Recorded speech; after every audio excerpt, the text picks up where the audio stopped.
That's blue with the GT cool. That's what you feeling here tonight? Yeah. I was in the Black Cat earlier, and last night I was in the Black Cat over there. You know what I'm saying? Got a car, y'all beat on stand for Bentley if your car like this, stand for blue. So thanks for representing me. Feel me? Matter of fact, I got the new chain coming out, look just like this. Except we got a little D in it. When y'all see that, y'all know that's me. You know, I'm a Bentley nigga. This truck is here for me. This truck is here to make sure that if it keep raining, they follow us around in the rain. But if it be raining on our whips, they steady cleaning it. This is the cleaning service. Look at all that, nigga. This the lube shop. Fall out over no girls. We hit them all. They hit my hoes, I hit they hoes. The ones that don't want to be shared, then that's your own personal one. Other than that, then we ain't falling out over no hoes. And we got all type of niggas around here. Short niggas, tall niggas, bald niggas, light skin, dark skin, braids, dreads, fat, whatever you want. Whatever a woman want, we got right here. See what I'm saying? So we get all kinds of women. Models, nobody, hood rats, everything. We do it all. We don't discriminate. Matter of fact, after you leave here, you end up getting your teeth on something and coming up with something better. You know what I'm saying? Like a new car, new house, maybe your kids get to go to school, private school, paid for, courtesy of the mob. You know what I'm saying? We pay.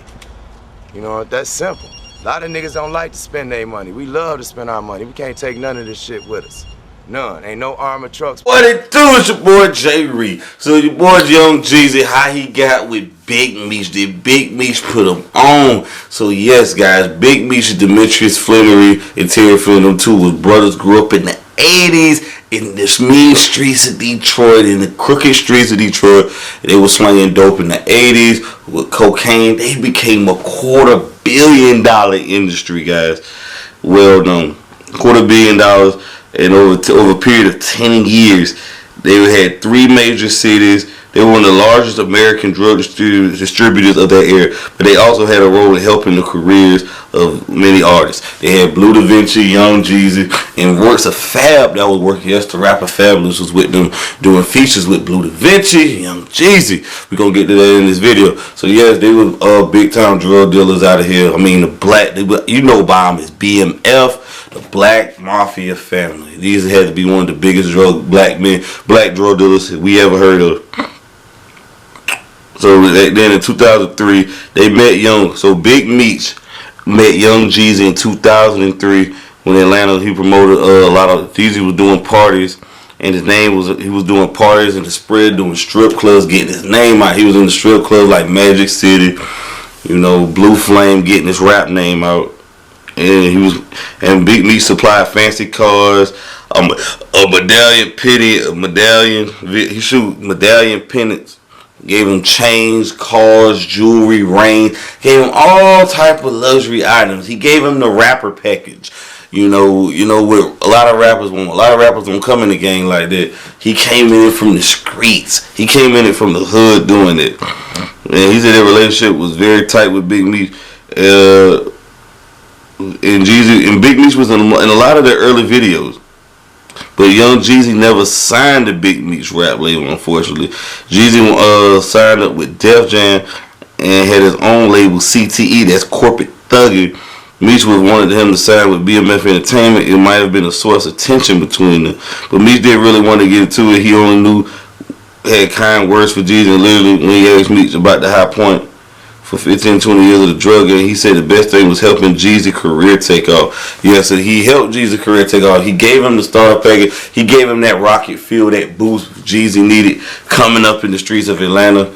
Jeezy had tapes around this time that was heating up the streets. He had tapes. He had Thug Motivation. That was his debut album. And he was working with the likes of DJ Drama. He had the tapes of DJ Drama. He had Trap or Die, I Am the Street Dream. He had his Trap or Die that came out. Yes, Trap. This was like one of his big breakout songs right here. That came out. Trap or Die. He had and Thug Motivation. That really helped really get his name out. That was like a big part. Then he had Drama. You know, Drama, you know, the king of Philly, man. You know, with the mixtapes. With the King. And he said, I mean, there's no. And this is a quote from Big Meech. Blue eventually was an artist, but he didn't, he didn't have the it factor like a Jeezy. Jeezy was known for his big ad libs, his wordplay. He even had Jeezy on his first album. I mean, he even had Jay-Z on his first album. Jeezy even put Jay-Z on his first album with the Crazy remix, which was a lit song, by the way. That's a classic record, by the way. Meech funded the producers. He gave him that boost where he needed, man. He definitely gave him that pull. And he's in Meech's words, he quoted, I mean, there's no denying that the cocaine money funded the label and promotion company. That's pretty clear. I think though Meech had a genuine hope that he could transition out the drug game into a legitimate enterprise. And that's an unusual trajectory. It's somehow of a cliche, but it was maybe a matter of time. He certainly was able to create a massive buzz, and that was in large part through massive amounts of money. But he was buying $600 bottles. He was in mink coats with celebrities. He was going around. He was with Puffy. He had videos.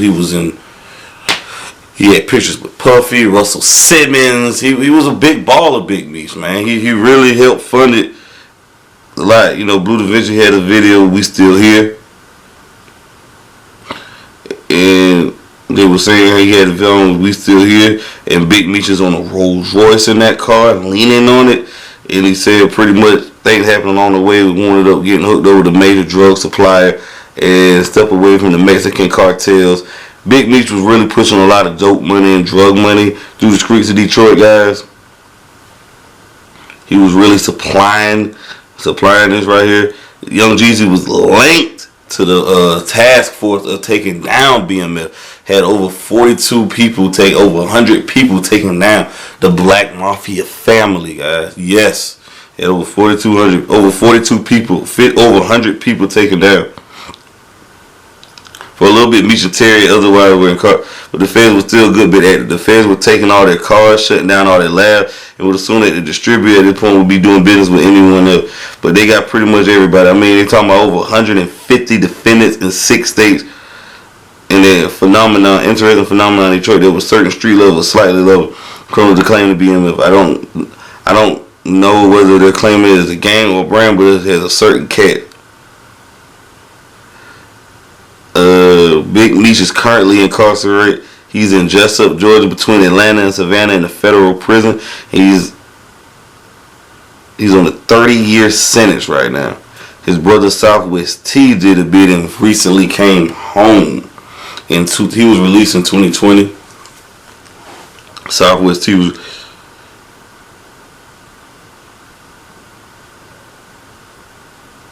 And a lot of people are calling out his street credibility. Young Jeezy, a lot of people saying he really wasn't doing it. I believe he was just a rapper, and he just met this local drug dealer, the big time drug dealer, and that's how he had ties to it. I don't believe he was selling it himself, the Snowman. I don't believe he was pushing keys as entertainment. He's supposed to sell a brand. It's a business. He's supposed to make it seem like he's a kingpin or the biggest drug dealer or this guy. He's supposed to look like he's fucking Scarface, even though he's not, because all the real drug dealers either dead or in jail. No real rapper can be a drug dealer, guys. No real drug dealer. You can't be a gangster and a rapper. It's impossible. You're either gonna be in jail or you're gonna be in prison. You just can't do both right here, guys. And then there was somebody. They say Jeezy bought a brick of blow from somebody on trial of the witness. You just can't do both, guys. It's totally impossible for you to do both. It's not going to work. He wasn't charged. His name. You just can't. It's all a facade, guys. It's just a scam. So many kids look up to these rappers and admire these rappers, but nobody can be. You can't do both, man. You gotta choose one or the other. I know a lot of rappers do all that street cred shit before they get on, or why they do it, to get some street cred, to catch a gun charge, to do some stupid shit, to go to jail, to make it seem like they some real niggas, some gangsters, some gorillas. But J. Wayne Jenkins, 45, Young Jeezy, married to Jenny Mae Jenkins. That is the lady from She is a talk show host.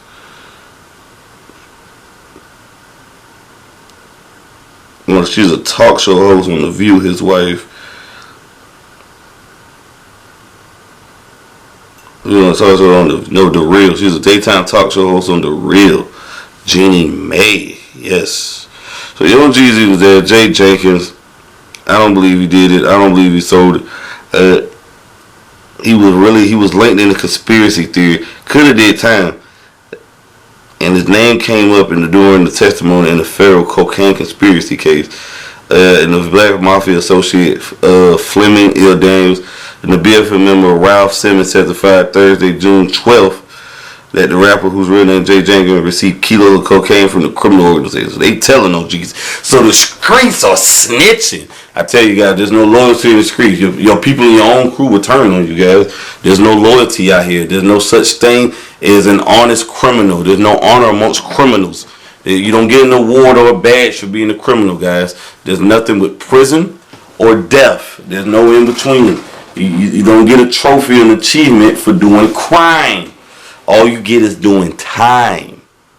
So Simmons described an incident in 2004 when it was ordered by the high-ranking BF members Chad J-Bo Brown and Martinez Tito Burke to set aside multi-kilo cocaine shipments for two customers. When asked, two of those customers were Jeezy, who reported loafing Cradle Loft in Atlanta. So far, Jeezy had not been charged with a crime in relation to the allegation. His name had been mentioned before in the case, but only in relation to the friendship with BMF, Big Meech. Big Meech pleaded guilty in Detroit last November to run continued criminal empire. He faced a minimum of 20 years. So all the years he basically was selling drugs is basically the years he's done back, guys. So there's no honor amongst crime. Get your ass a job, guys. You know, you can't goddamn. You can't outsmart the feds, man. You can't outsmart this guy. These guys built up this case against Big Meech, Southwest T for years, man. They've been building this case up for ages. For I don't know how long. For over 10, 20 plus years. And they caught them. For over 10 plus years, these guys work. They working non-stop, the feds. They don't sleep. They don't eat. They got shifts. They got people on surveillance. They got wiretaps. They don't take breaks. But you don't take breaks. You're not thinking about that in your regular day life. Trust me. Criminals always forget something. And Simmons testifying in the U.S. District Court in Atlanta told the court that Jeezy, who's nicknamed the Snowman, was one receiving the end of the multi-kilos from the Black Mafia family drug gang, accused of moving hundreds of millions of dollars worth of drug across the country. And according to Simmons testified that he worked with the Black Mafia family and was charged with unloading the gang cocaine limousines with secret compartments. He told the court that he piled hundreds of bricks of coke in various stash houses and that back in 2004, high-ranking members J-Bo and Martinez Tito ordered him to set aside a multi-kilo cocaine shipments for two customers. One of them, he said, Jeezy. When Jeezy publicist and manager said the artist had no comment about the allegation, so you know Jeezy wasn't going to speak about it. You know he a real. You know Jeezy's not going to talk about it. You know, he a real one, man. The Snowman. You know, these guys right here. You know, what Jesus said. I know Big Meech. The real Big Meech. And members of this, like he was rapping about the guy, Old Dog. Old Dog was a guy who was linked to the crime and the sting that was bust in their operation.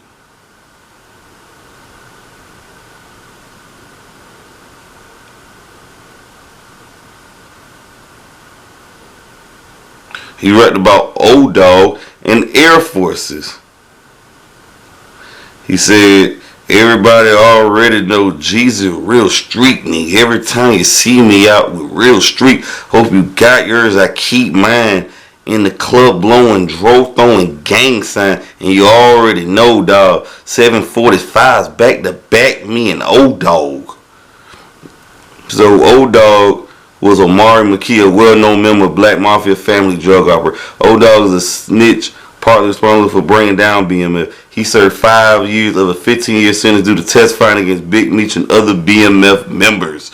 And BMWs are the 745s he was talking about. Old Dog, I tell you guys, there's no loyalty. You guys will turn on you. Guys who slept at your house, ate your mama food, call your dad or uncle, call your mama moms or aunt.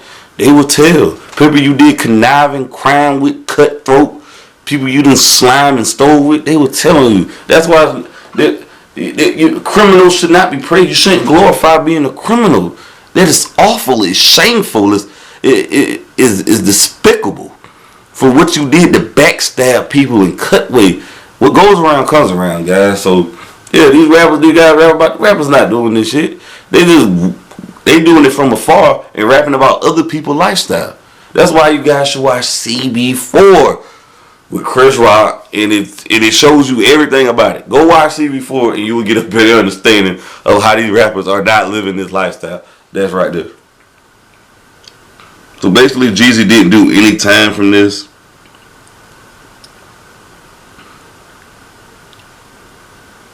He got off scot clean, you know, while the whole BMF was going down. Everybody was BMF when they was, you know, throwing money in the club and they was balling, and you know, when they was hustling and, you know, doing their thing. But as soon as that went down, everybody split from, you know, that's what happens right there. And that song was produced by Shawty Red, by the way, Air Forces. You know, everybody was Big Meech in the club popping bottles. When everybody got locked up and had to do that time, man, shit, motherfuckers start telling, man. They start squealing. Nobody is as solid as they are. It's all a facade. It's fugazi. It's not real. You know, the streets have no loyalty. The streets is like a hoe. The streets is a dirty hoe, but niggas try to wife it. They grimy. It's dirty. Stop glorifying this shit. Stop glamorizing this shit. There's no honor amongst criminals. There's no honor amongst thieves, guys.